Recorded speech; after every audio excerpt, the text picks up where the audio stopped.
Mwaka 1990 katika jiji kubwa la Sao Paulo nchini Brazili, kulikuwa na mtaa wenye watu wengi sana. Jua lilikuwa juu angani, wafanyakazi wakiwa njiani na magari yakienda na kurudi. Ghafla mtu mmoja mwenye matatizo ya akili aliibuka na bastola mkononi mwake na kumkamata mwanamke mmoja aliyomkuta katika mtaa huo. Alimshika kwa nguvu kama mwamba, huku akimwelekezea bastola kichwani na kuanza kufoka kwa hasira. Alisema, msinikaribie, nitamuua, nyinyi nyote mtakiona. Hakujali umati wa watu uliokuwepo katika eneo hilo, ulinzi wala kitu chochote kile. Watu walianza kukimbia huku na kule, wengine walisimama kwa hofu. Magari ya polisi ghafla yalifika, lakini mtu huyo hakupunguza hasira yake na hakuogopa kitu chochote. Kwa bahati mbaya au nzuri, kamera za runinga zilikuwepo. Wahariri wa habari waliamua kupeleka picha moja kwa moja kwenye televisheni za kitaifa. Mama aliyekuwa nyumbani akipika, baba aliyepumzika alikuwa akishuhudia jinsi mwanamke huyo alivyokuwa katika hatari ya kifo. Dakika zilipita, saa moja likaisha. Mwanamke alikuwa akitetemeka mno na mtekaji hakuwa tayari kuwasikiliza polisi. Alitishia hadi kumuua kila mara polisi alipojaribu kuzungumza naye. Watu waliokuwa wakitazama nyumbani walishikwa na hofu kubwa juu ya binti huyo, wengine wakilia kabisa. Polisi wengi walishindwa kumsogelea kabisa mtu huyo, lakini kuna afisa mmoja aitwaye Marcos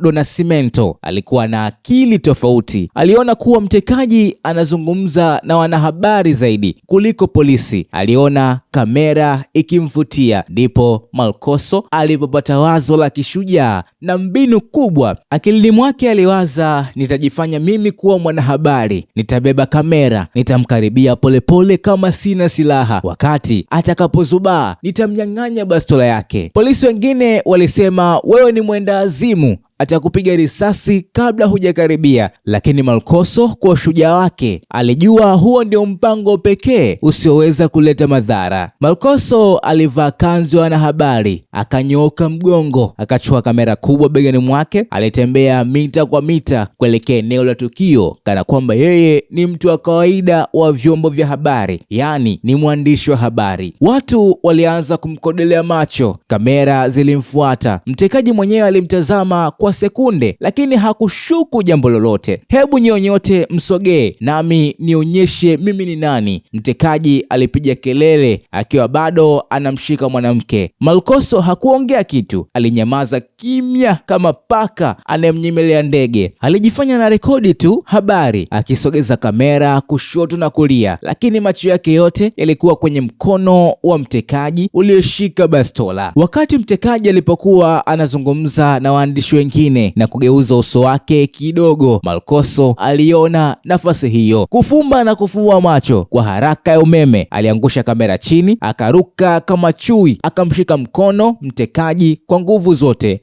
Toa sasa! Mtekaji alijaribu kubana chenchi, lakini Marcos alikuwa na nguvu na mwendo wa haraka. Kwa sekunde 3 tu alichukua bastola ya mtekaji, na wale waliokuwa karibu waliona risasi ikielekea angani bila kumdhuru mtu yoyote. Watu walipiga kelele za furaha. Polisi wengine waliokimbia kumsaidia Marcos walimkamata mtekaji kwa kasi kubwa sana. Mwanamke huyo alikombolewa na kuna hata mtu mmoja aliyeweza kujeruhiwa kwa risasi kwenye tukio hilo. Kamera zilizokuwa zikirekodi tukio zilichukua kila hatua. Picha za Marcos akichukua bastola zilirushwa kote Brazili na kisha duniani kote. Marcos do Nascimento hakuwa tena afisa kawaida, akawa shujaa wa taifa. Watoto walianza kumwiga mtaani, walimu walianza kutoa mfano wake darasani. Leo hii, wakati polisi wote duniani anapojifunza namna ya kumkomboa mateka bila kumuua mtu, anapewa mfano wa Marcos.